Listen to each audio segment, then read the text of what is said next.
Sebelum saya tunjukkan pusaka tersebut, kita ngopi dulu, bray. Biar nggak oleng.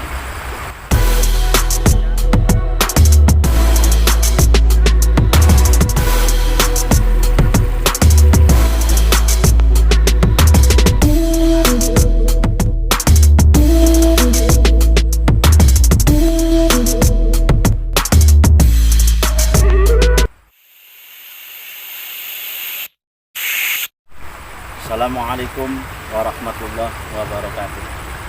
Ketemu lagi dengan saya Muhammad Aan Anwaruddin di channel YouTube Pedang Golok Nusantara.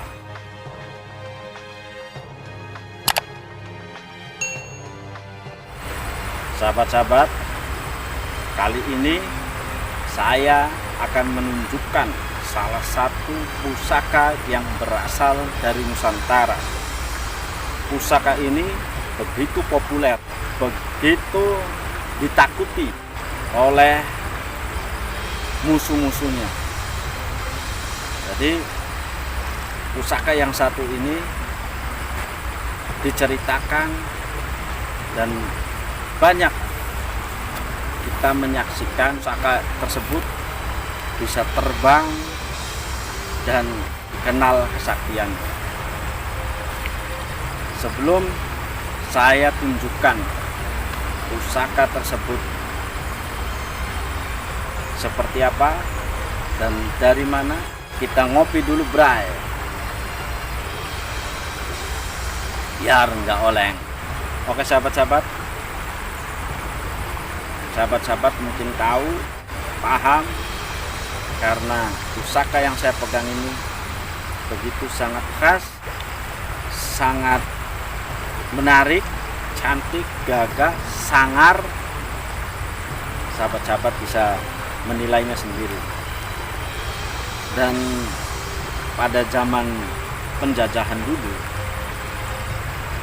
pusaka ini konon ditakuti oleh bangsa Belanda. Pusaka ini juga ditakuti oleh bangsa Jepang ketika menjajah bumi Dayak, ketika menjajah bumi Kalimantan.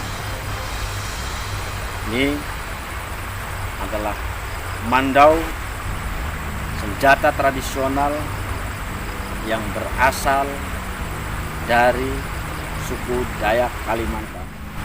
Mandau adalah senjata tradisional yang berasal dari suku Dayak Kalimantan.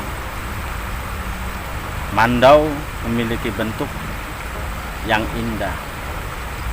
Tujuan mandau dihias bukan hanya karena agar terlihat menawan saja, tapi juga punya makna khusus. Misalnya hiasan dedaunan di bagian pegangan yang ternyata mengandung manfaat khusus untuk mengusir hewan-hewan buas. Pun begitu dengan lubang-lubang di bilahnya yang juga memiliki makna khususnya sendiri. Bahkan untuk ukiran yang ada di hampir semua sisinya, itu pun juga ada maksudnya. Bahan pembuat mandau ternyata istimewa. Kita pasti berpikir kalau mandau terbuat dari besi, seperti kebanyakan pedang pada umumnya. Memang kelihatannya seperti itu, tapi ternyata tidak. Demikian pada kenyataannya. Mandau yang benar-benar asli, tua, ternyata dibuat dari bahan khusus, bukan besi, melainkan sebuah batu istimewa bernama mantikai. Bahan ini sendiri secara fisik memang seperti batu, tapi ia mengandung unsur besi yang melimpah. Dengan menggunakan bahan unik tersebut, ternyata mandau yang dihasilkan begitu luar biasa. Ia sangat keras dan kuat, tapi begitu lunak ketika dibentuk. Hanya Mandau asli dan tua saja yang menggunakan bahan mantikai. Saat ini Mandau rata-rata dibuat dari besi biasa. Mandau dan perjuangan masyarakat Dayak. Mandau dan Dayak adalah dua hal yang tak bisa dipisahkan. Mandau selain identik dengan Dayak dan sebaliknya, dan memang pada kehidupan nyata Mandau dan orang-orang Dayak seolah tak bisa dipisahkan. Kemanapun orang Dayak pergi, Mandau akan dengan mesranya terselip di pinggang. Dan Mandau juga simbol perjuangan suku Dayak. Tak hanya sebagai kebanggaan, Mandau juga benar-benar dipakai untuk berjuang.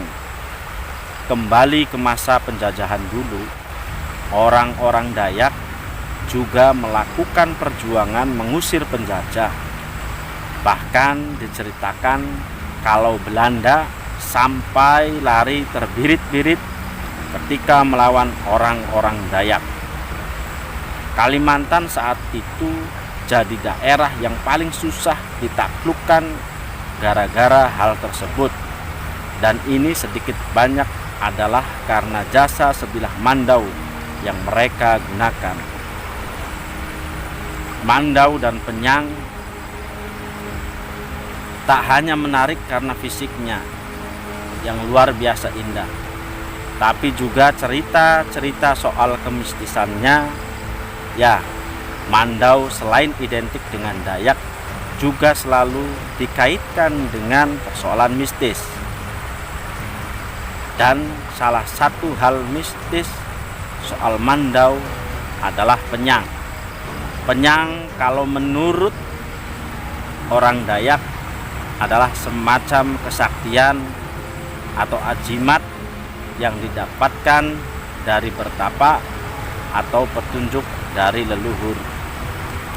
Jadi Penyang ini akan memasuki fisik Mandau sehingga membuatnya luar biasa.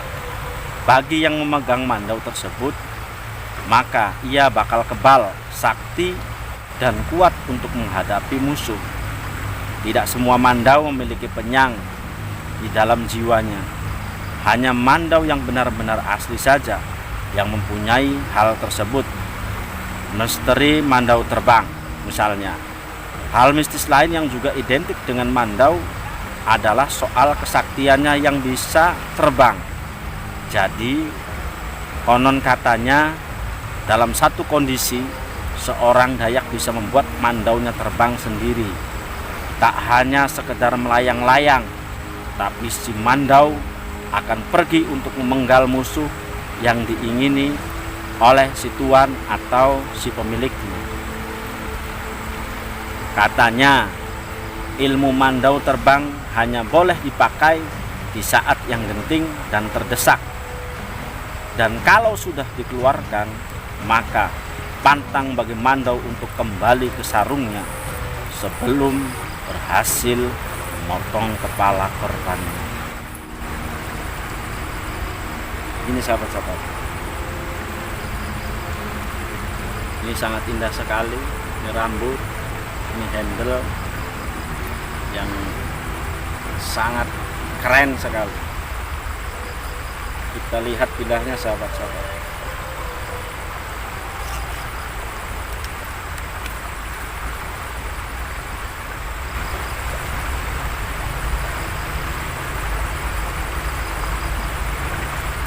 Di bilahnya juga sangat menarik sekali sahabat.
mandau atau pusaka yang berasal dari Kalimantan ini konon dikenal kesaktian.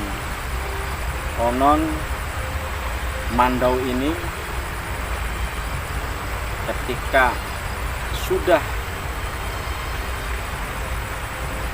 diberikan perintah, ketika sudah mendapatkan perintah dari si pemiliknya dengan kesaktian tertentu, dengan mantra-mantra tertentu, mandau ini bisa terbang sendiri seperti ada radarnya, jadi tidak mungkin akan meleset dari apa yang ditargetkannya. Jadi sahabat-sahabat, pusaka yang berasal dari suku Dayak Kalimantan ini selain cantik, selain keren, selain gagah, sangat menarik, juga memiliki cerita-cerita mistik, cerita-cerita yang penuh dengan heroik, terutama pada saat tanah Dayak atau orang-orang Dayak dijajah oleh Jepang, pada saat orang-orang Dayak dijajah oleh Belanda. Dan pada saat itu orang-orang Dayak disebut seperti hantu oleh penjajah Belanda, karena pada saat orang-orang Dayak melakukan perlawanan, begitu cepatnya orang-orang Dayak berada di dekat orang-orang Belanda tersebut, sehingga para penjajah itu begitu kaget karena saking cepatnya gerakan orang-orang Dayak pada saat melakukan perlawanan terhadap Belanda. Pada saat itu juga orang Belanda menyebutnya orang Dayak seperti hantu, saking cepatnya dalam melakukan pergerakan, dalam melakukan perlawanan. Oke sahabat-sahabat, ini salah satu pusaka atau senjata tradisional yang dimiliki oleh suku Dayak, yang begitu keren, yang begitu top. Dan saya baru punya 4 koleksi mandau dari Dayak Kalimantan ini. Dan entah ini umurnya berapa, tapi kalau kata saudara saya, kawan saya dari Kalimantan, yaitu Kang Rashid Kabibitak, ini diperkirakan umurnya sekitar 30 sampai 50 tahunan. Oke, sahabat-sahabat, mungkin itu. Jadi kalau ada keterangan, kalau ada penjelasan saya yang kurang, yang salah, saya mohon maaf yang sebesar-besarnya. Dan tonton terus video-video saya di channel YouTube Pedang Golok Nusantara, karena saya akan menunjukkan, akan mengenalkan pedang, golok atau senjata tradisional yang berasal dari Nusantara. Dan buat masyarakat Dayak, saudara-saudaraku dari suku Dayak, saya mohon maaf, salam hormat, salam kenal saya dari Pedang Golok Nusantara. Dan apabila ada kurangan, ada kata-kata saya yang salah, saya mohon maaf yang sebesar-besarnya. Salam hormat buat masyarakat Dayak, salam hormat buat saudara-saudaraku yang ada di Kalimantan. Oke sahabat-sahabat, sekian dulu dari saya. Salam budaya, salam lestari. Assalamualaikum warahmatullahi wabarakatuh.